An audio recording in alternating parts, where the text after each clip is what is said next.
welcome back to the Nrgy Speaks Life podcast. I'm Coach Nrgy, your self-mastery coach, speaker, mediator, and author. On this show, we teach everything involving personal development and self-improvement for those who want to achieve self-mastery.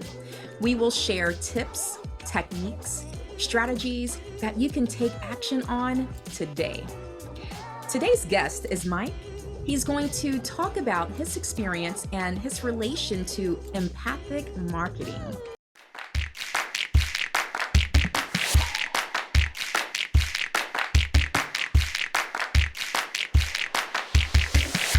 Mike, thank you so much for joining us. Please tell us a little bit about yourself and your relation to the topics that we will be discussing today. Well, thanks, Nrgy. So, in a nutshell, we're going back about 9 years ago. I was a helicopter paramedic, and I had a side hustle where I was doing corporate team building. But I fell off a 35-foot cliff, and I broke my arm, I broke my leg, and I broke my back. And I made this decision to become a self-employed entrepreneur. So I sold my house, I sold my cottage, and I bought an abandoned sawmill on 164 acres. And I turned that property single-handedly into a wedding venue, Canada's oldest trail race, snow and trail race series, and what else? Oh, and an outdoor education center. So those were my businesses. And I was, every event I had, I made money. But I was also racing Ironman triathlon. And so I was trying to find a way to race faster. And an old guy from high school became this big name Ironman coach. So I reached out to him. He's like, "Oh, you need to change your diet. You're training fine, but your diet isn't good enough. Let me tell you about this product that I use called Isogenic. It's a multi-level marketing product." And I didn't know what multi-level marketing was. I never heard of it before. I'd heard of Amway, but I didn't know what it was. Anyway, I didn't know what multi-level marketing was. But he put me on this product, not knowing, the type of product it was. And I used it, and I dropped 20 pounds. I developed more lean muscle, and I just raced a lot faster. And so all the people that I used to race against, "Oh my gosh, Mike, how did you do that?" And I'm like, "Oh, I just started using this product called Isogenics, and I knew I could sell it." And so I wasn't trying to sell this product, but I was just a walking billboard for how well it worked, and all my athlete friends wanted to try it. And so before I knew it, I became what's known as a crystal executive with Isogenics, which is a really high ranking in their pyramid scheme world. And so I was suddenly getting $1,000, $2,000 checks coming in on a regular basis, and I wasn't doing any work. And I was like, "Oh, I like this." And so I wanted to do more of this free income thing. But I'd maxed out my circle, right? I had no more athletes. So I'm like, how could I sell it to people I don't know? How could I go to a cold audience? And so I signed up for a marketer's cruise where just all these marketers go on a cruise, and I thought I could learn from them. And I was on the beach of Cozumel with my wife, and there was a bouncy castle PlayStation out off the beach, and I went out there to play on this bouncy castle. Anyway, go out there, and who was out there beside the castle but Russell Brunson? And so I'm swimming with Russell, and we were like, "Hey, let's go play on the bouncy castle together." And me and him and a couple of his cronies, we set this obstacle course on this thing. We had a race. Anyway, Russell and I became friends after that, and Russell wasn't as famous then as he is now. And so he was just trying to get his inner circle going.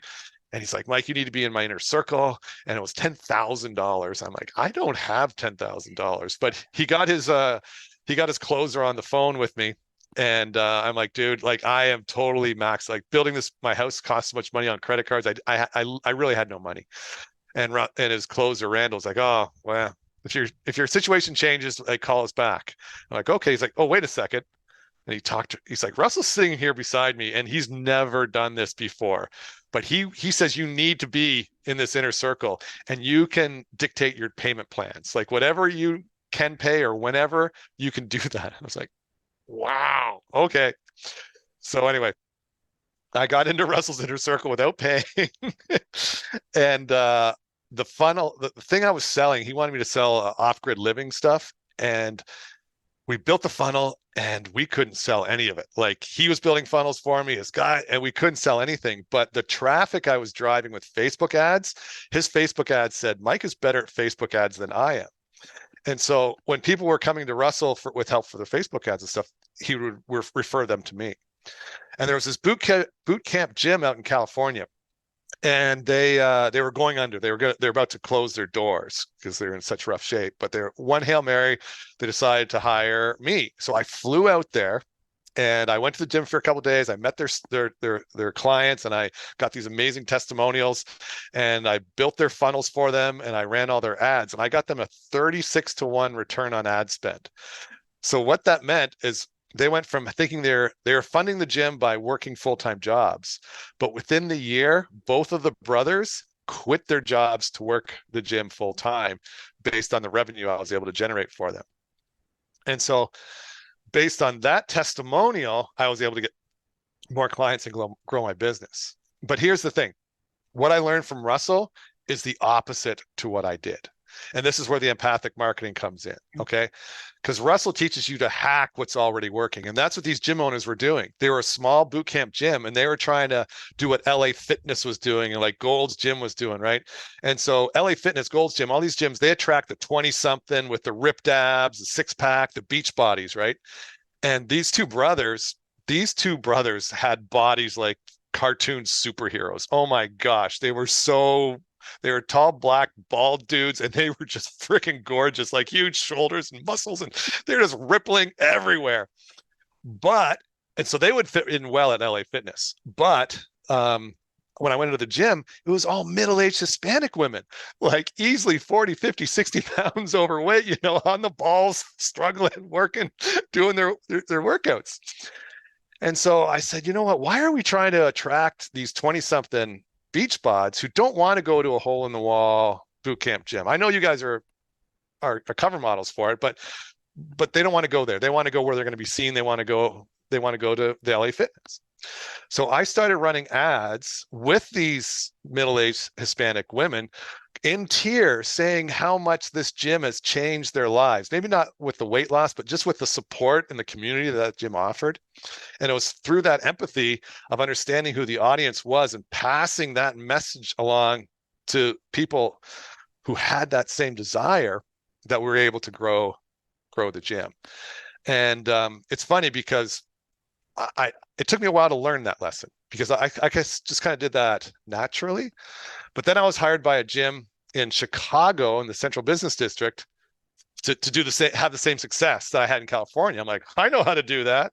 And so I tried hacking myself. I tried running the same campaign in Chicago that I did in California. And oh my gosh, I was costing these people so much money. Like, we couldn't get a single lead.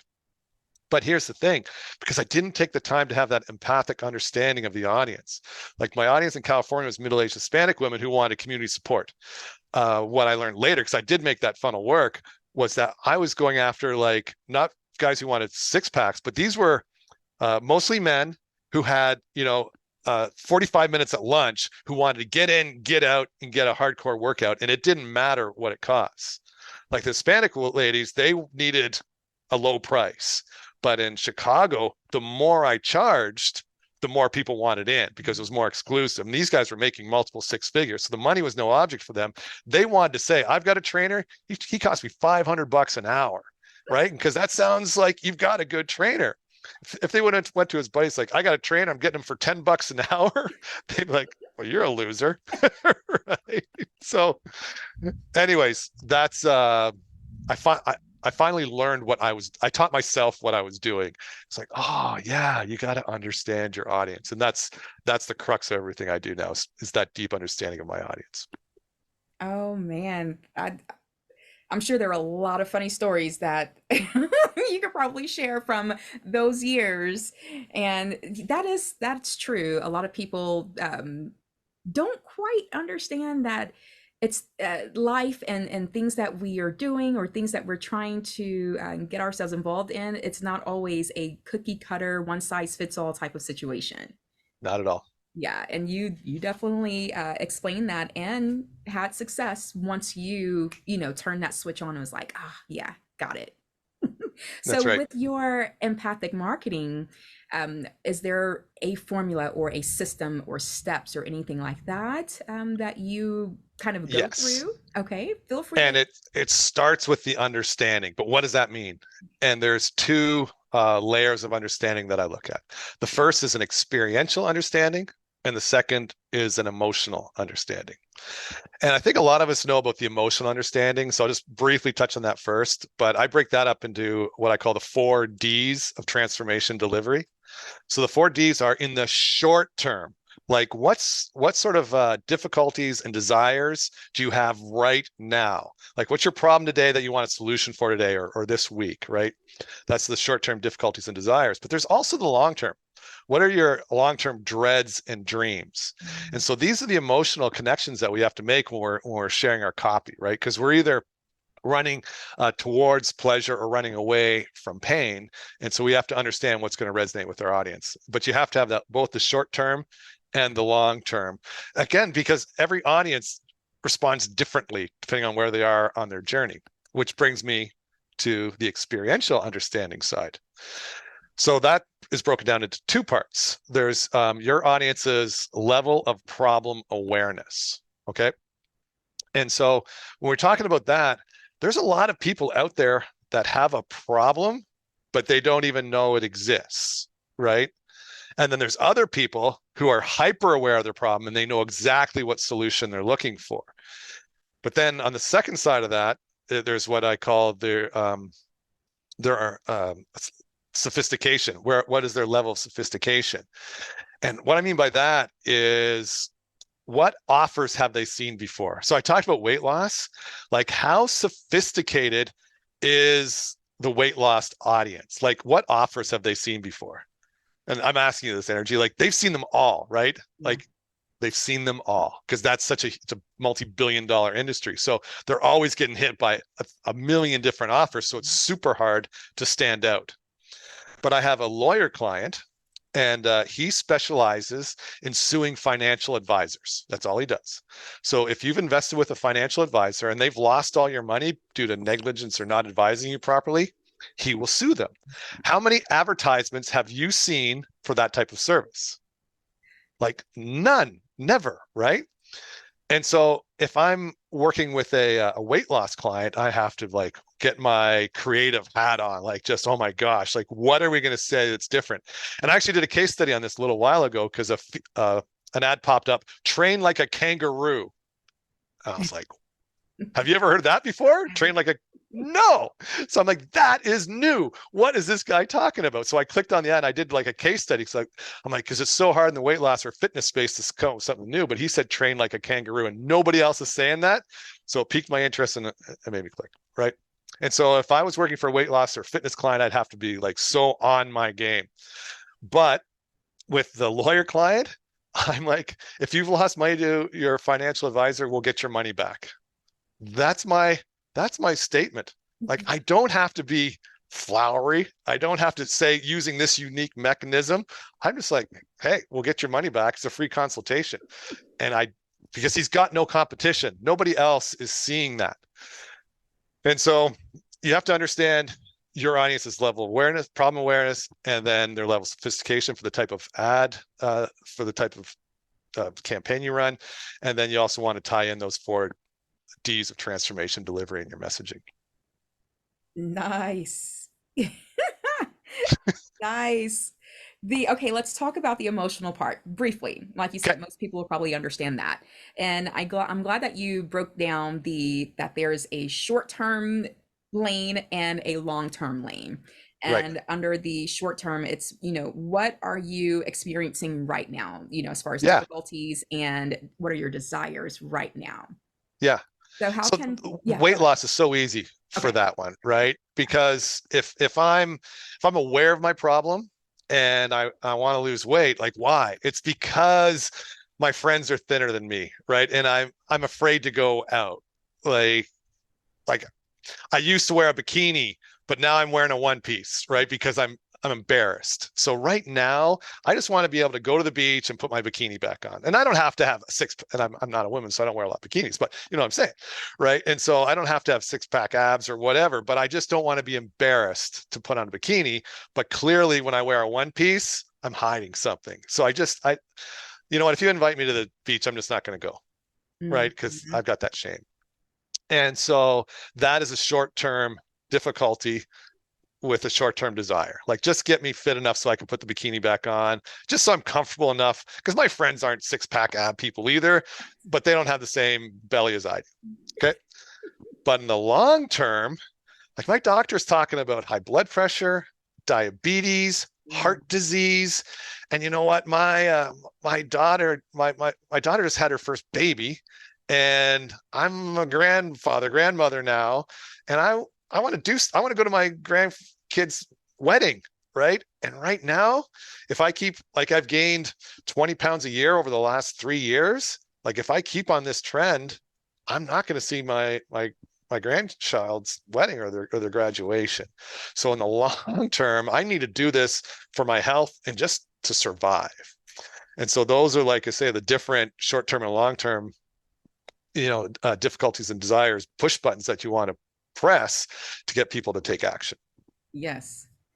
Oh, I like those examples because those are easy to understand. So I'm glad Mm-hmm. that you did use those, the weight part, because I mean, at some point, whether people, those who are listening, have dealt with it personally, or even if they haven't, they at least understand it, or they know someone who has dealt with it. So yeah, that's awesome. There's nobody, I don't care who you are. Like, we all want to lose a couple pounds, or we all want to, gain a couple of Gain, pounds of yes, muscle, right? exactly. Like, Gain or lose. gain or lose. Yeah, there's nobody who's like, no, I'm perfect the way I am. There's nobody.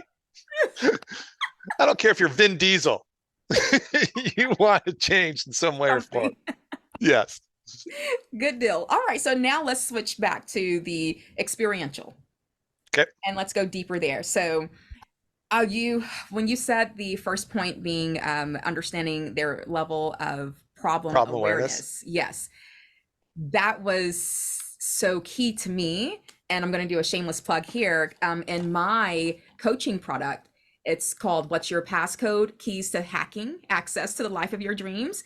In here, it talks about how to get the life that you desire, not how to get the perfect life out here, or how to get the life of your neighbors or anything like that. How to get the life that you desire, and ultimately being the best version of yourself, whatever that is, whatever that looks like. And the first lesson that I go through is self-awareness, because without self-awareness, without the awareness of the thing, whatever the thing is, then it hinders and will be a blockade to the other progress that we need to make. So when you said that, I was like, oh yeah. So let's definitely break that down a little bit more for people to understand. How do they understand their level of problem awareness? Yeah, and I'm trying to think. I was just speaking to somebody. Who was I speaking to? Oh, the Dragon Whisperer. Yeah, she was on my podcast, and I said, "Oh, your audience doesn't even know they have a problem." And so, like, so money is a big problem for a lot of us, Mhm. right? And it doesn't matter how much money you have. Like, we all have money problems, right? Like, Bill Gates has money problems. Like, Musk, he's losing money on Twitter. He's got money problems, right? So, yes. And so a lot of us don't know, like, so she's a mindset coach. And so the reason that a lot of us are having money problems is because of our mindset. And we don't know that our mindset was formed as a child. And so, like, when I was talking to her, I was telling her that, growing up, I grew up in Canada as a boy in Canada. My dad's not athletic at all, not sportsy, he doesn't watch sports. But I'm a boy in Canada, and all my friends played hockey, right? All my friends played hockey. And so when I said, "Hey, Dad, can I play hockey?" And they're like, "No, that's too expensive." And the thing is my dad, we were middle income, but I think my dad probably did, 5% better than most of my friends. Like, we were doing okay. We're middle income, but just slightly better. But all my friends could afford it. but the reason they could afford it is because of priorities, right? And so for most fathers in Canada, they want their sons to play hockey. They want their sons to become the next Wayne Gretzky, right? They all have these visions, and it's so important that my kid plays hockey. But my dad's like, hockey, is that different than football? Like, he does not know. And so like he didn't understand the importance of hockey. None of his friends did growing up. So anyway, where I'm going with this is like I was always told we can't afford it, we can't afford it, we can't afford it. And it's all about the money, all about the money all the time. And so as I graduated to an adult, I'm operating out of this scarcity mindset, right? And you probably do this in your coaching. And so until I understand where the problem came from, and then I can't find the solution. And so when you're talking, so when if the dragon whisperer, she calls herself, if she wants to get me as a client, she can't start talking about mindset being the solution because I don't know that's the problem. Like she's like, because this is a problem I have. I don't charge enough. I just don't, because I think what I charge is a lot of money and people can't afford it because I think they have the same money mindset as me. It's like, oh, I wouldn't pay that. Like, oh my gosh, it's so expensive. And so for her to get me as a client, she can't offer a mindset solution. She's got to introduce herself with some education saying, hey, do you have trouble charging for what you're worth? Do you know your competitors are charging more, but you're afraid to go to that level? Well, let me explain where that might come from. Let me ask you these 3 questions from your childhood and see how you answer, right? And if you've answered in any of these ways, then it's quite likely that you've got a mindset issue that's holding you back. And so now I know the solution. Now I know that, like, because I know how smart I am. I know like how much I've helped people, but I still am afraid to charge what I'm worth. But if she educates me to the solution, tells me it's a mindset issue, it's like, okay, like let me hire you because I know if you can help me, break through this mindset problem, I can start charging double and I'll pay for your coaching fees, in a week and a half. But she has to educate me in the right place. Like, and going up the level of problem awareness, she couldn't say, hey, I'm a money mindset coach and I have a 70% off my coaching. I mean, like, why are you telling me this? That has nothing to do with me, right? Because she has to start lower down on that pyramid, because it starts with people who are completely unaware. Then above that, there's the people who are problem aware, right? And that's let's say that money story I told was true, and it is actually. So I'm aware that I'm not making enough money. I'm aware I should charge more, but I have no idea what the solution is, right? And so then you come to solution aware, and mindset is one solution, right? Maybe I'm not advertising well enough, right? Maybe there's not enough demand for my service. So, a Facebook ads guy or a Google ads guy say, hey, Mike, I've seen your work and you're really good. Just not enough people know about you. Like if you were getting like 5 or 6 requests a day for your service, do you think you could charge more? I'd be like, oh, heck yeah. If there's the demand there. He's like, well, listen, your problem is you're not advertising. So if you work with me, I'll get your message out there to like thousands of people. I'm like, okay, so now I've got 2 solutions, right? And then there's other people who would like people like me. It's like, yeah, you've got a great solution, but your messaging is terrible, right? Mm-hmm. You're not sharing how it's going to benefit people. You're talking about, oh, I will come up with your strategy and I will make a Facebook page for you and I'll make a website for you. That's all the features. You're not expressing, the benefits. So if I helped you craft your message better, do you think, you could charge more and get more clients? Like, yes. So I'm just giving you 3 solutions and all of them sound like they work, right? And so that's when you're at the solution aware. And if you know your audience is at the solution aware level, then if you're the mindset coach, then you have to like prove that you're going to do more for me than the Facebook coach or the message coach, right? And then once I'm in the mindset thing, like I know you're a manifestation coach and you do stuff like that. So now why should I hire you, Nrgy, as opposed to the dragon whisperer? Because now I'm at the product aware. Like I know I need to change my mindset first, because until I change my mindset, the ads aren't going to work and my messaging, until I believe in myself, those things won't work. So I know I need help with my mindset. So I can either hire you or I could hire the dragon whisperer. So if So at that, if you're targeting me at that level, then you just speak about the other people and how the way you provide services are better than the Dragon Whisperer, right? And then the last level is most aware. And that's when like, I'm going to work with Nrgy, but I've seen her prices and I just can't afford her. And I literally can't afford her right now. And so that's when you just like keep sending me messages. And one day you're going to be like, hey, Black Friday sale. I'm offering like 6 months of coaching for the price of 4 months. I'm like, like click, click, click. I am in, right? Because I've just been waiting for you to provide me with the terms and conditions that will allow me to get into your world. And that's what like Apple users are, right? Like Apple doesn't have to tell you what their next phone release is for you to line up outside the door like 2 days in advance, right? They're like, Apple R2D2 is coming out Thursday. Well, Tuesday, I'm going to get in line. Like, I don't care. Like, because I know what Apple brings. And if I'm in that Apple cult, like, I just want their next thing as soon as I can get it. And like I say, they don't have to tell me if the camera's improved or the RAM's improved or any of that stuff. I just know if it's Apple and it's new, I want it. I want it now.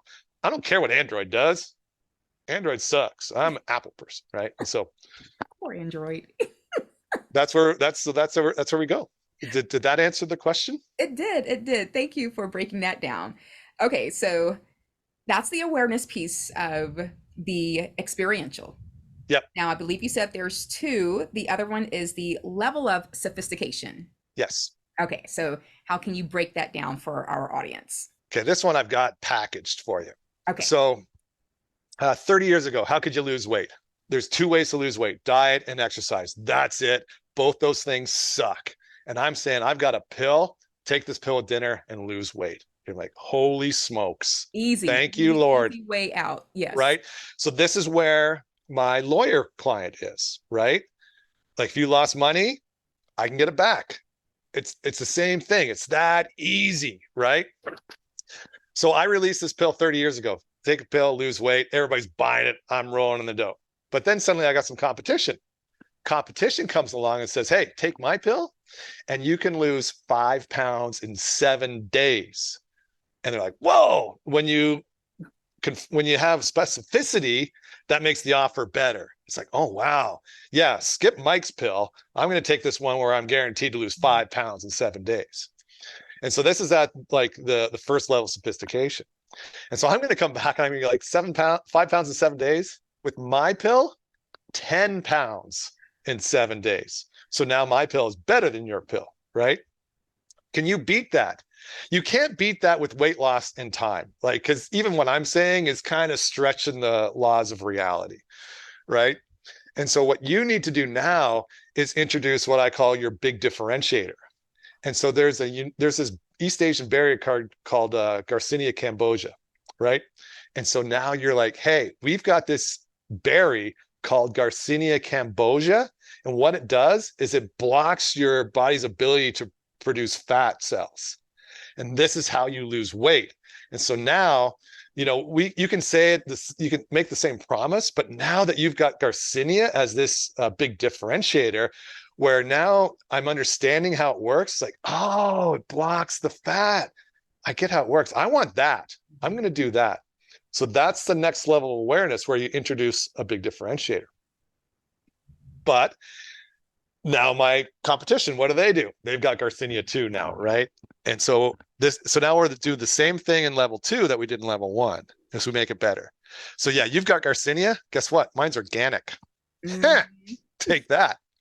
So now mine's a little bit better than yours because mine's organic and yours isn't, right? But then you're like, well, mine's organic too. And this is one of the things now, like I've been talking about in one of my Facebook groups with AI. Like, there's a lot of people out there that saying, hey, we can let AI write your copy for you. Like 2 months ago, that was amazing. Like, holy smokes, if you can do that now, AI writing copy, if you're a marketer saying, yeah, I can help, that's not unique. Now you're just a commodity. Everybody does that, right? But anyway, let's get back to the weight loss. So what I need to do in the third level is improve on the big differentiator. And so what I'm going to do now is I'm going to introduce caffeine into my pill along with the Garcinia. So you know what that does? Now your body is blocking fat cells, but it's also increasing your metabolism. And so you're like, oh, that's so much better. And anyway, so each time you see how it gets bigger and bigger and bigger. And then at some point, they're so sophisticated now. And that's where the weight loss. So when I asked if you would take a diet pill, there's probably nothing I could say to you, right? Like, I don't know, you don't need to lose weight, but imagine you did.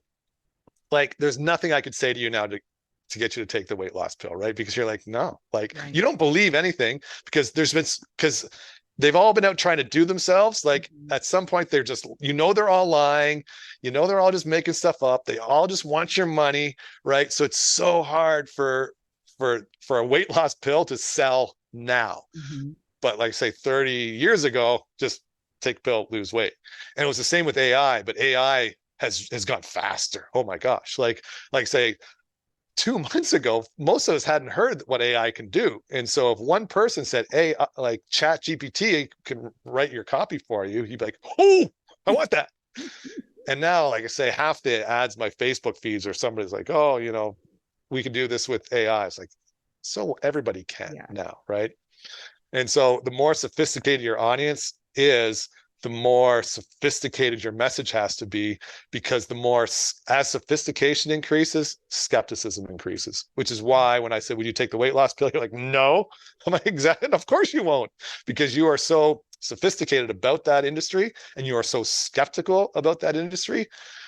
That's why when I said a few minutes ago, if a weight loss pill came out and said, hey, take this weight loss pill and lose weight like a kangaroo, you'd be like, okay, I'm probably not going to take this pill, but I'm going to click on this ad. Yeah. Because that is something that nobody has said before. Yeah. The curiosity alone would make you. Yeah. And that's what happened. So this it was a fitness program, and it's Fabian Petroni or something. Fabian's his first name. I forget his last name. It's Petroni or something. Anyway, he has a program called Basement Beast. And I ended up buying his program. I ended up buying his upsell because he talked about density stacking. So that's his big So he talked, like, it's funny. Like once I clicked on the kangaroo thing, I never heard about the kangaroo again.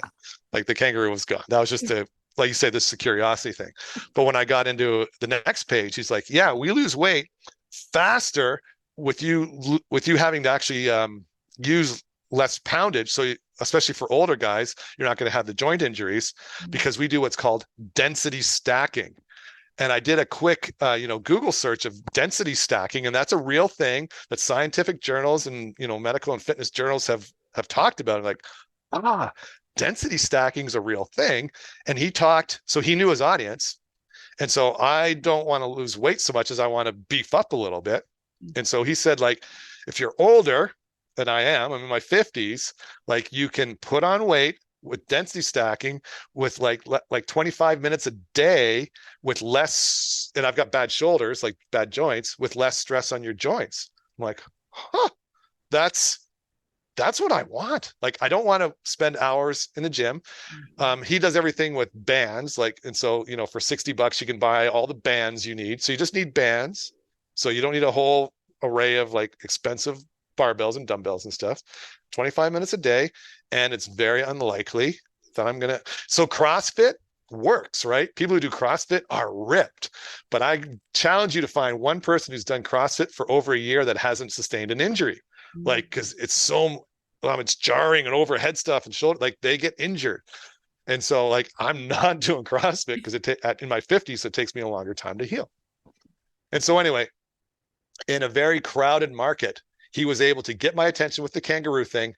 So he captured my attention, but then he convinced me with this density stacking, which again, he hasn't really talked about since I've been doing his training program for 6 or 8 months now. And it's great. I love it. It's really good, but I don't know if he is doing density stacking or what, and I am getting results. So I don't, but anyway, my point is that he was able to, capture my attention with the kangaroo and then convince my mind with the density stacking. And then he was able to hit something we haven't talked about yet, is my false limiting beliefs. Somebody of my age, somebody who's worried about injuries, and somebody who doesn't have like a lot of time in my day to work out. So he hit them all. And that brings me to the next thing, is if you have the right, so this is your offer, right? This comes into your offer. So if you have the right guarantee, then it's like, you know what? I'm gonna try this Fabian guy out. And he's got a great online personality. Like his fitness thing, his workouts are fun. He's dynamic. He only targets men, which is really good. Like he's got a new program he's going to release soon for women. But right now it's Basement Beast for men. Like the Facebook group, we're all men. And so like he swears, like, and he's just manly, right? And that's attractive to me. And so yeah, he did what he needed to do, and that's why I did a marketing case study with him, because his marketing is so solid, as same as his fitness program. Nice. You have me excited. The way that you were just explaining the whole, like the whole thought process and the methodology behind his strategy, I guess, his marketing strategy. It's like, yeah, it was making sense as you were describing it. And then you used three terms. You said capture, convince, and then he hit the false limiting beliefs. Like that's it right Mm-hmm. there. Yep. And the guarantee is And huge, the especially now. and the guarantee. Let me write that And down. like, so you said I could present my offer at the end of the show. Bring it up And now. You can bring it so up now. so this is my guarantee. Okay. So what I call my session is a 30-minute gap analysis. So I'm going to get you from where you are to where you want to be in this 30-minute time, right? And I have an A, B, C, D, and what those letters mean. But anyways, and if at the end of our 30 minutes together, you don't think I've given you that roadmap that I said I would, I'm not going to refund your money. I'm going to double refund your money. So if you paid $47 to be on the call, I'm going to give you $100 if you say, you know what, Mike, like you just talked about stuff and I have no idea what to do. And this is a waste of my, so you lost 30 minutes of your life that you'll never get back. So I should pay you for that. So that's my guarantee, is that I am going to double your refund. So now, initially you said, what do I have to lose? Well, you have your time to lose. And if it was $47, you could lose your $47. But I'm saying, no, you're not going to lose this $47. And if I do waste your time, I'm going to pay you for your time. So now you're should be much more willing to hop on this call with me, right? But I've got a step further with my guarantee, because I know you're worried that I'm just going to try to pitch you on something, right? So the second part of my guarantee is that if anytime during our 30-minute call, I try to sell you on anything, doesn't matter if it's on my coaching, doesn't matter if it's on the software that I use that I'm an affiliate for, doesn't matter if it's on my daughter's Girl Guide cookies. If I try to sell you on anything, guess what? I owe you double what you paid to be on the call. So now, what do you have to lose? Worst case scenario, we're on a call for 30 minutes, and the worst case is you're going to double your money. So, like, you'd be a fool not to hop on the call. Of course, after the 30 minutes, now you're game. Now it's a fair game, right? So after the 30 minutes, I'm going to say, hey, Nrgy, like, did you get good value? Did you have a plan? And you're going to say, oh, yeah, that was really good. I'm like, but really, how long do you think it's going to take you to implement this? Because I told you what you need to do, and it all made sense. But tomorrow, do you think you're going to have that same ability to implement it all? Because what I just taught you took me 10 years to learn, that I taught you in 30 minutes. And so, and this, the same thing from your coaching, right? Like, you can't fix me in one session. It's going to take some time. And so listen, you're welcome. I've given you the steps. You can do it on your own, or I can do it for you. And if I do it for you, your biggest expense right now is the money you're not making. And you know that, right? And so if in 30 days, I can have everything that we talked about up and running, how much money do you think you're going to be making once we implement what I just talked about? You're like, oh, yeah, right. And so for anybody at the end of this call who signs up for my 30-minute gap analysis, they know my dirty little secret. That's what it is. Like, they are going to get so much value in that 30 minutes. And then after, I'm going to pitch them, right? And they can say yes, and actually, I'm going to ask you first. At the end of the 30 minutes, it's like, hey, Nrgy, is it okay if I can tell you how I can help you? And if you say, you know what, Mike, no, like, I really appreciate, you did give me some awesome value here, and I'm going to implement it. And you know what, if I don't do it in a week or two, then maybe I'll call you back, and you're totally free to do that, right? And so there's no, because I'm not a salesman, I'm a marketer. And so I'm never going to pressure you to do anything. But yeah, that's the guarantee. And that's how I've elevated myself against the competition, because a lot of people will give you their money back, but you still lost that time, right? And you still, like, I would pay 50 minutes to pitch people. I'd pay $50 to pitch people all day long, right? Because I know if I have 30 minutes to pitch somebody, a lot of them are going to buy because I'm good at what I do, and I've got the proof. I've got testimonials up the yin yang, right? And so anyway, that's the guarantee that's so important when you're making an offer. Oh, nice. Yeah, you just kept stacking on benefits and lowering or eliminating the risk. And so for me, when I said that, you know, if it was a free call or whatever, you know, what could you lose? And you were saying time. Yes, I get it. Absolutely. Because anyone who watches this channel, they know I am passionate about time and time management and protecting your time and all of that kind of stuff. But for me, consultations or getting on a phone call with someone, I still don't look at it as though you're, you know, that's what you're losing or that's what you're wasting, because there's still something you can get out of it, whether it be just the knowledge of whatever that person is offering, whether you can take advantage of it now or maybe down the line, or at least now you know about and you've created that connection with that person, and you can maybe be the middle ground or the middle connection for someone else who may be able to benefit that person. So for me, I still don't look at it as though it, you know, you lose your time or you waste your time, but that's just my way of thinking about it. And that's where the second benefit comes in, because yes, if I give you 30 minutes of value, regardless of how really good I am, you're still going to get a couple nuggets. But if I spend 30 minutes just telling you why I'm so great, because we've all been on the webinars, right? And it's like we're 40 minutes into the webinar and the guy's still telling me how great he is. I'm like, I didn't come here for this. Like, just tell me the 3 secrets. Like, when are we going to get to the freaking 3 secrets? right. So Stop beating around the bush. it's 30 minutes of how great I am and how many people I've helped. 30 minutes of that. Then it's like 10 minutes of the 3 secrets that they tell you the what and the why, but they don't tell you the how. Wow. And then it's 30 minutes of like, and let me tell you how you can do it for 3 easy payments of only $5,000.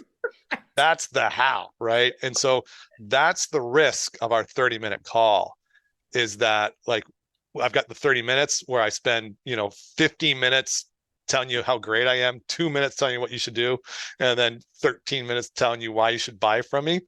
Then that is not a good investment of your time. And I've taken care of that by saying, if I try to do that, Yep. like, if like 23 minutes in the call, I'm like, oh yeah. And if you only, if you sign up for my done for you services, you're going to hit the, the easy, the whatever the button, go, money, please. You said you wouldn't pitch me. I'm like, oh, damn it. God. I'm sure you probably have some people who will, sign up just to see, just to, just to try it. You're going to have those outliers, definitely. So, but yeah, I and love that's it. and that's why my competition won't do it, because I'm going to get like 5 to 10% of the people who hop on the call to double their money. That's it. It doesn't matter how good I am. It doesn't matter what I say. It doesn't matter how much money I know they'll make if they implement.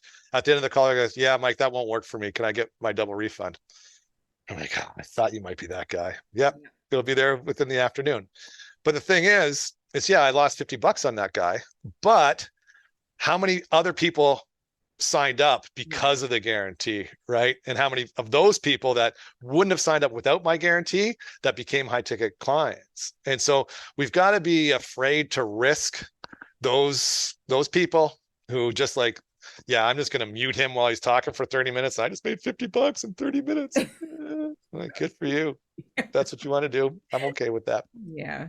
It's part of And the you deal. just have to know your close rate, like you were saying. Yeah, Sure, for every 5 people I'll talk to, I know, 1 or 2 are guaranteed. And yeah, at that point, it does make it worthwhile. The yeah. $200 that you were using for the example of spending money on marketing ads, but what is that going to produce if you know your close rate or your success rate? So it That's makes right. sense to me, and I'm sure that it does make sense to those who are business owners or who may work for someone else. They may be in corporate and they are a part of the marketing department for their company. So awesome information that you have shared. Anything else within the whole empathic marketing that you would like to bring up or talk about before I switch to our next segment? No, I think we talked a lot about that first level, understanding your ideal buyer with their experiential understanding, their emotional understanding. But that is so, don't even start a marketing campaign without investing that time. Yeah. And a lot of people gloss over that. But the next thing is, and this is the second most important thing after is differentiating yourself. How are you different than everybody else? And like, there's a lot of big brands that do this very well. Like I drive a Ram 1500 pickup truck. It's got a Hemi engine. There's not many people that I talk to, guys especially, like, oh yeah, I drive a Ram, that don't say, hey, that thing got a Hemi. Like that's just what they don't know what a Hemi is. But that's their big differentiator. So if you want more horsepower, more torque with better fuel efficiency, guess what? Got to drive a Hemi. And Ram is the only truck that has a Hemi. What does Ford have? They got an EcoBoost engine. So that says like you're just running on 4 cylinders. It's just, putting along, just dripping gas into the thing when you don't need it. But when you've got that big boat on the back, the EcoBoost kicks in and the turbo kicks in. And sure, you're going to use more fuel, but oh my gosh, like the power you have with an EcoBoost. And so if you're like, yeah, I want to just drip gas while I'm driving around the city, but I do have a big boat, I do have a big trailer, I want to make sure I have more power and then some to haul these things. And so Ford has said, well, you need an EcoBoost, right? And so a Hemi engine is called a Hemi because the cylinder head is in a Hemi shape, and so there's more surface area to press, and it takes up more of the volume, and that's why it works better, right? And the turbo EcoBoost, same thing. And if you want a vacuum cleaner that works, you need Cyclone technology. Like Cyclone technology is way better than any other vacuum out there. And guess who has Cyclone technology? Like Dyson, right? What does Dyson charge for a vacuum? And the reason that they can charge so much is because they have Cyclone technology. They've separated themselves. Okay. And I know I was talking to one podcast, like, oh, that's great. Those are all big brands. Like what can the smaller guy do? If you want somebody who truly understands an audience, you want to hire a marketer, you should probably hire a marketer that has written the book on empathic marketing, right? Having empathy for your audience, really taking the time to understand them. Like, do you want to hire a marketer who doesn't understand the audience, or do you want to hire the guy who has trademarked? I own the trademark for empathic marketing. Who's the better marketer? You are, because you clearly I am, right? The steps, yes. Right. And the reason, and I'm not saying I really am or I'm not, but what I'm saying is that I can plant the flag on empathic marketing, whereas my competition can't. Right. And so the thing with a big differentiator is it can be truly unique, or it can be something that nobody else is talking about. Mm-hmm. And so like every marketer worth their salt, any marketer that's any good at all, takes the time to understand their audience. They probably haven't broken it down the same way as I did. And it's the same way when I was talking about, your services. If I want to make more money, like there's mindset, or there's better Facebook ads, or there's better message, right? All three will work. I just have to convince you which is better. And so there's other marketers that, like I've got the law of sophistication, the level of sophistication, level of problem solving. I got the 4 Ds. Other marketers don't have that, but they've got their own thing. Right. And so it's all about differentiating yourself and making yourself stand out and be different. And so for your audience, what I would say, the first thing is really take the time to understand the experiential and emotional understanding of their audience. And then once you have that, craft your big differentiator, plant your flag, and it's there. And again, it's one of the best examples of that was Schlitz beer back in the 30s or 40s or whatever. So Claude Hopkins was a big copywriting guy, and he was hired to do their ads. And so he did a tour of the Schlitz Brewing Company, and he saw that how much time and effort they put into purifying the water, because the brewer's like, you got to have like super clean water. Your beer is going to be crap. He's like, why aren't you talking about this? Because that's the way you make, like Schlitz is like, because that's the way you make beer. Like everybody makes beer this way. If they don't make beer this way, then it's bad beer. He's like, but I didn't know this. Nobody else knew this. So he came up with this set of ads that talked about the 7 filtration processes that the water goes through, how they dug this deep well, how they like pasteurized the bottles 3 times, like all the things they go through to make sure it's the purest beer. And that's what they planted their flag on, is how pure their beer is. And all their competition, they're like, we do that. But you didn't tell anybody, right? And so that's the thing. So you can like be unique and have a Hemi engine because that's a special thing. They've got the patent on it. Like nobody else can have a engine with a cylinder of that shape. So that is truly unique. But empathic marketing isn't unique, right? It's just, I've just called it something different, but it's what everybody's doing. I just said, I'm doing it this way. Yeah, Does and that that's make a sense? testament to you being great at what you do. And like you said, whether you are the best or not, it's not about that. It's No, about how you put yourself out there, the messaging and the fact that the naming and the branding, it makes sense for people to gravitate to you when they are looking to do something different with their marketing to their right. audience. And just one last thing, because this is such a huge Yeah, thing, and they've absolutely. kind of screwed it up for me. Okay. But for years, I was talking about how Budweiser is the number one beer in the world. Okay. And you know what? Budweiser beer isn't good beer. It's won no awards, right? Like if you go to a craft beer festival, like every one of those craft beer entries on a taste test is going to beat Budweiser, right? Because it's a better tasting beer, it's a better brewed beer. Everything about the beer is better, and every beer drinker will tell you that. But still, Budweiser is the number one beer in the world. And it's not anymore because they did that stupid political thing. But my point in going back to this big mistake that they made with their marketing is that they made a beer. That's it. It's like, here's a beer. You know what we're going to do now? We're going to market it. They didn't. So what craft beer brewers do is they make a beer. It's an awesome beer. What do they do tomorrow? They try to make that awesome beer better. Hmm. Budweiser never tried to make their beer better. They're like, know what? We made this beer. It's just a beer. And now we are going after America, right? We've got the red, white, and blue. We've got the Clydesdales. We've got the puppies. Everything we got the Super Bowl. Everything we do is going to be America because Americans want to buy America. And that's what Budweiser is, right? And so they didn't try to make their beer better like the craft brews do. They try to make their marketing better. And that's why they became a $7 billion brand. And that's why I don't know how they could have dropped the ball by losing sight of what got them to where they were, right? And I'm all for transgender, I'm all for all that stuff, but their audience isn't. Right? So what do you want to be? Do you want to be politically correct or do you want to sell beer? And their shareholders want to sell beer, man. So anyway, they dropped the ball and now they've totally screwed up what I used to talk about with Budweiser being the number one beer in the world. Oh because they, no. they screwed it up, man. But anyways, and that is the end of my marketing lesson for today. Awesome. Oh my gosh. Yes. A lot of lessons, a lot of pointers, a lot of different ways to think about it. And yeah, I took notes and I hope that those who are listening that you took notes as well.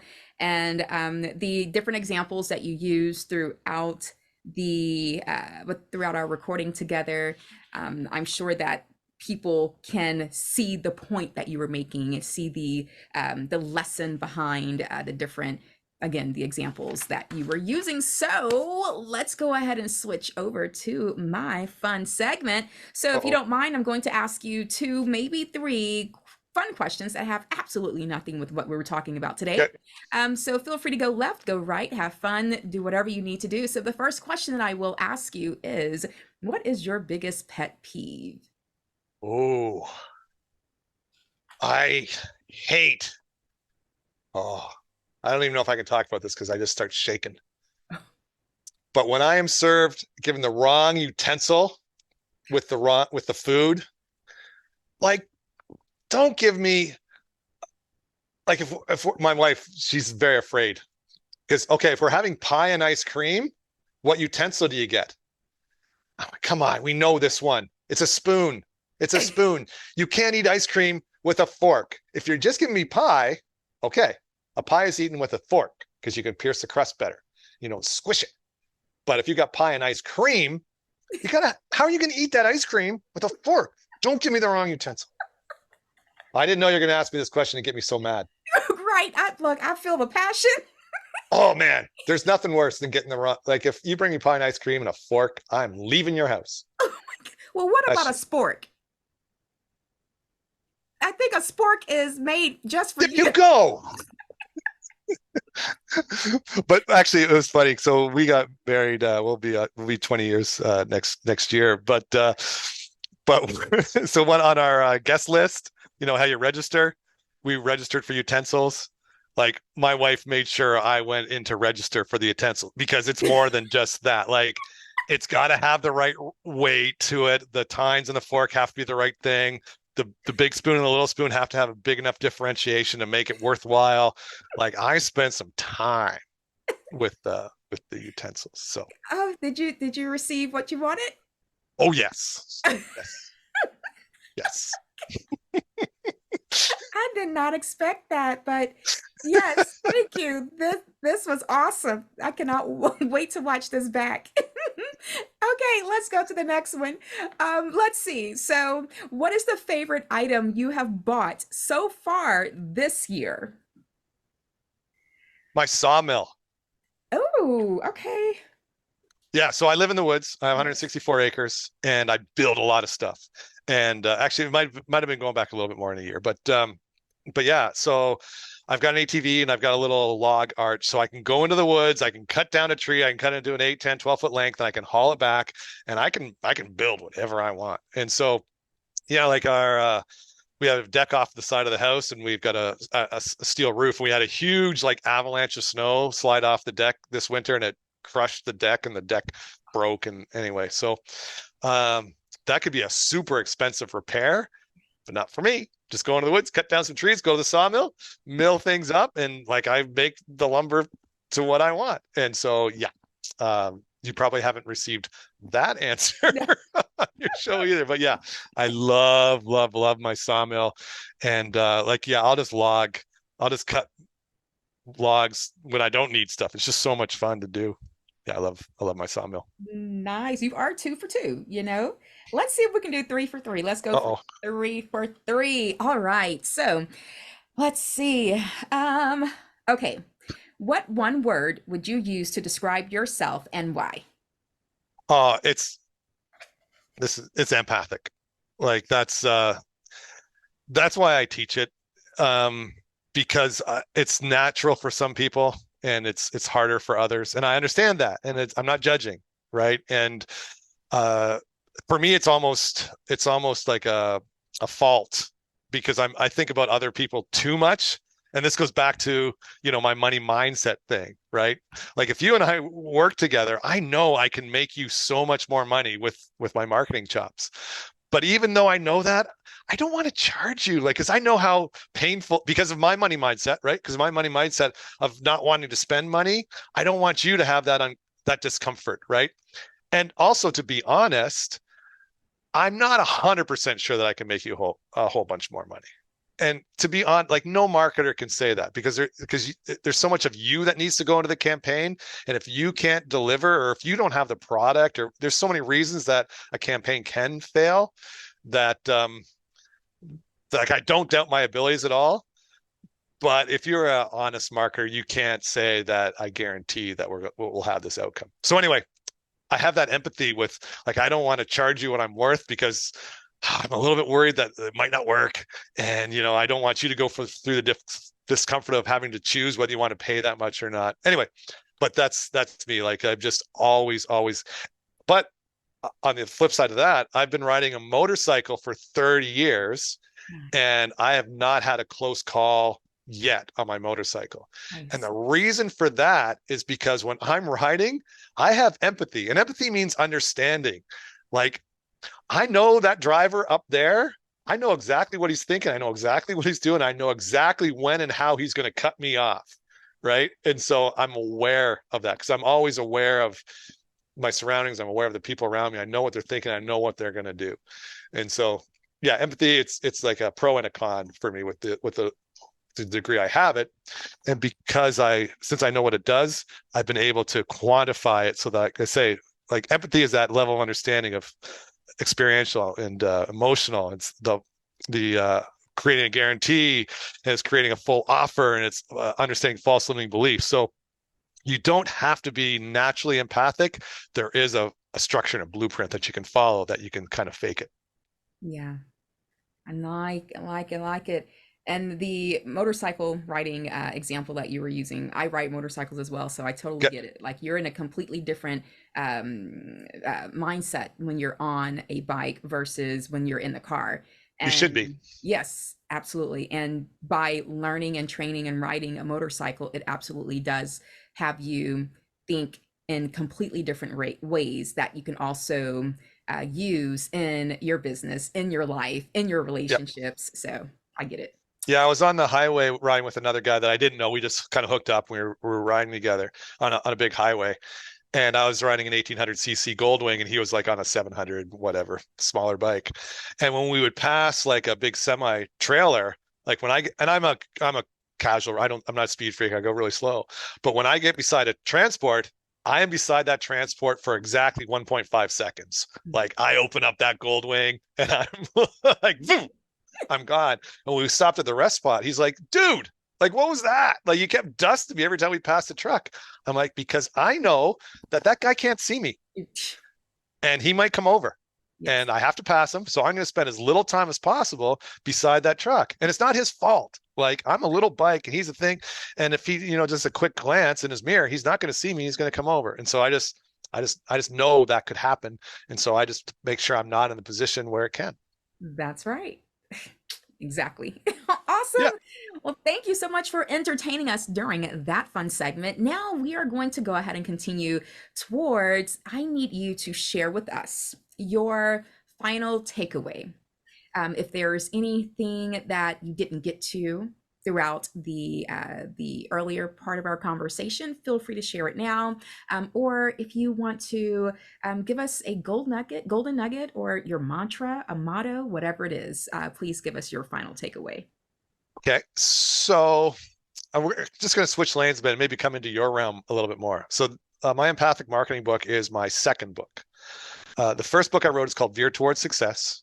And as we talked about before the call, I sold my house, I sold my cottage, and I bought an abandoned 6,000 square foot sawmill on 160 acres. And I had to do all the building myself. And I was a firefighter paramedic by trade, so I don't know how to do any of this stuff. And it wasn't pre-internet, but this was in the late 1900s. That sounds like a crazy time to say, but Right. it was like 1999, 2000, right? And so the internet clearly existed, but it didn't have all the YouTube how-to videos that it does now. So anyway, I had to figure out how to do all this stuff. And people are like, how did you do that? And my motto, if you want a motto, a gold nugget, is that I believe if it can be done, it can be done by me. Okay, just let that sink in for a sec, right? If somebody else did it, I can do it too, Yes. right? Like there's no, and so when I was promoting my book, which I didn't really do very well because this was before I knew anything about marketing, but it's not.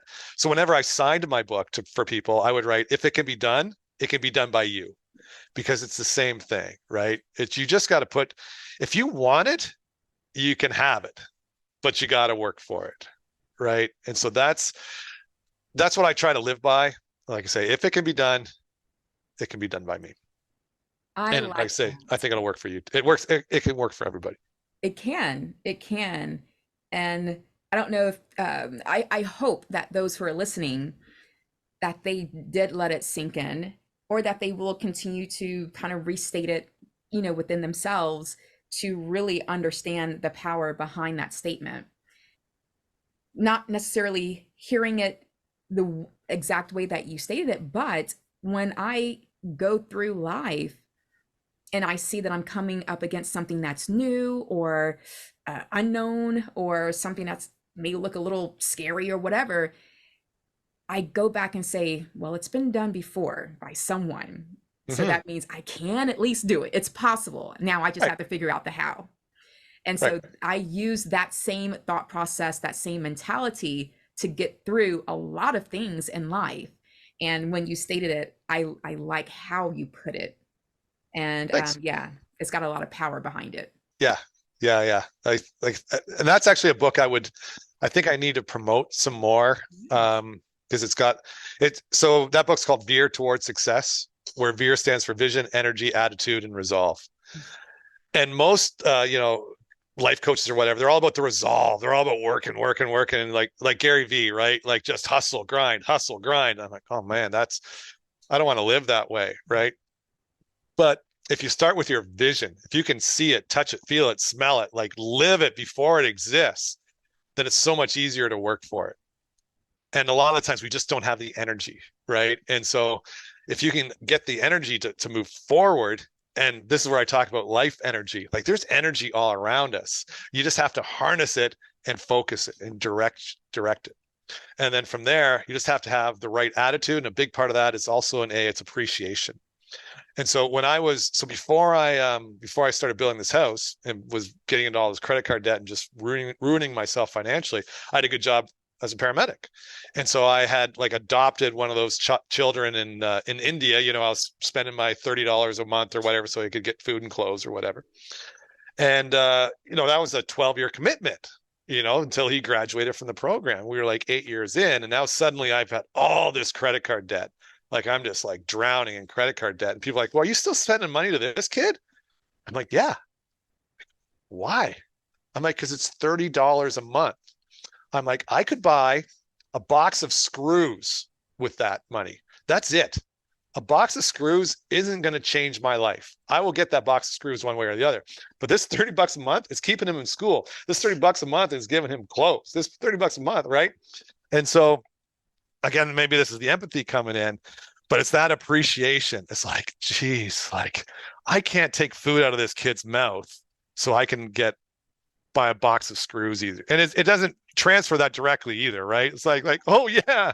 It's like, no. And so I did what I had to do, and I graduated with that guy, right? Like that's it. Like because of that appreciation. And I think that's what a lot of us are missing. So I did 3 months ago. Oh yeah, this interview has to end eventually, but I did 3 months volunteer work in Guyana, South America. And while I was there, I was living like the people in this developing country, and we didn't eat every day. Like we didn't have the food, so we didn't eat every day. And oh my gosh, here, if you don't get a coffee at Starbucks because the line's too long, like your day is ruined, right? And so it's really cool. I wish everybody could have that 3 month experience that I had, because like when things go bad here, when my first world problems, since I've had that developing world experience, I have that appreciation to know how lucky I am and how like my problems are. I'm not saying we don't have real problems in the first world here, but most of our problems, oh my gosh, like everybody in Guyana would love to have some of the problems I have. Like they would dream, like some months I make a lot of money, some months I don't make a lot of money, right? And I got payments on this $70,000 pickup truck, and that's a problem for me. Oh my gosh. Do you think somebody in Guyana would like to have a $70,000 freaking pickup truck? Like that's never, ever going to happen for them or anybody they know. And so the fact that I can have this $70,000 problem is so great, right? It's just amazing that I have the opportunity to have a problem like that. And so that's the sort of the perspective you have to put on things. Absolutely. Awesome way to end. Love that takeaway. And if you have that first book, feel free to promote it, because now we are entering where I am giving you the floor to promote, whether it be both your books or if you just want to do the empathic marketing. It's totally up to you, but definitely let us know, how can we follow you, where can we get a copy of your book, and share with us anything else to where we can support you. Okay, so on my podcast, I have my own podcast, and I'll have to have you on my podcast, Nrgy, but it's called BecauseBusinessIsPersonal.com. And if you go to that site, at the top of the page, you'll see 2 offers. The first offer, I've already told you exactly what that is. It's my gap analysis offer, where I'll get on the call and I will I think you've seen in this interview, I don't hold back. Like I don't give you the what and the why and not tell you how, right? I give you everything. So in that 30 minutes, that's probably going to go to 45 or 50 minutes of me just like helping you. I'll give you everything I got. And then at the end, if you're like, yeah, I'm like, oh my gosh, you're the smartest person I've ever spoken to. I'm like, yes, you're probably correct. And just, let me do this for you. Then we can do that. But that's the one offer. It's a gap analysis, and it's $97. But if you enter the coupon code podcast, you'll get a $50 off, and so it's $47. And like I say, my guarantees stand, like double your money back if I don't deliver, and if I try to pitch you without delivering first. And then the other offer right beside it is I'll send you my book for free. You just have to pay for the shipping, and then you'll get to see what a free plus shipping book funnel looks like. And that's so helpful for so many businesses. So my lead magnet is the book. So you pay for the shipping and handling. I will send you the book for free.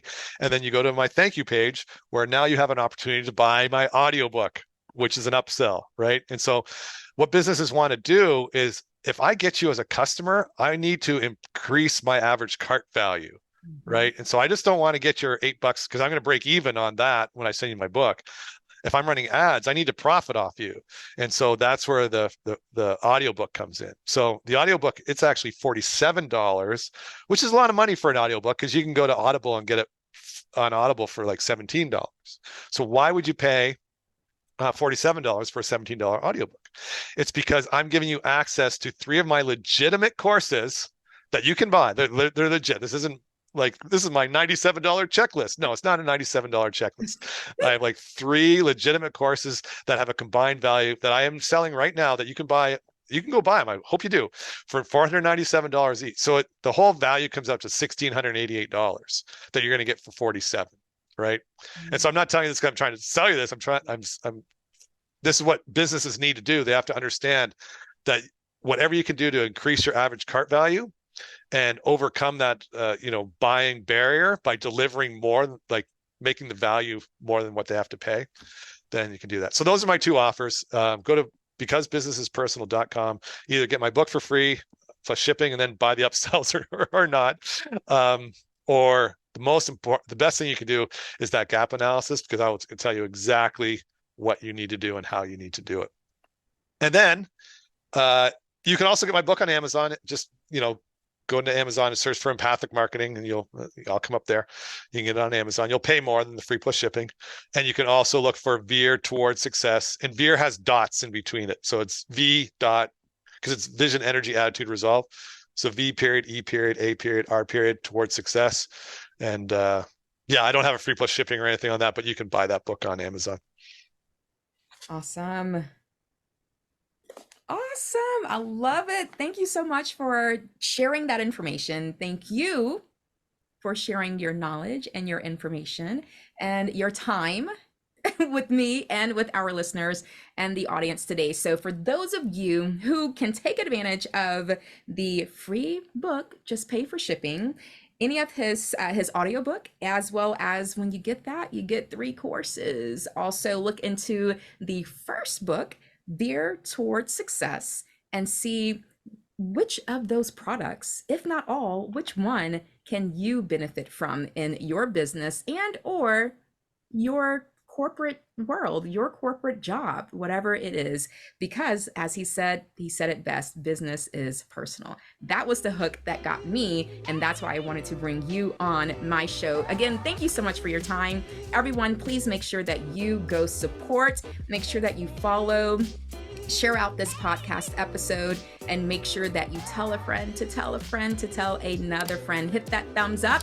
And if you yourself want to be a guest on this show, please connect with me via your favorite social media platform, or you can go directly to my website, nrgyspeakslife.com, and connect with me there. But as you know, that when you master your mind, when you master your emotions, and when you master your assignment, you can live your purpose and live on purpose. Thanks so much. Until next time. Bye.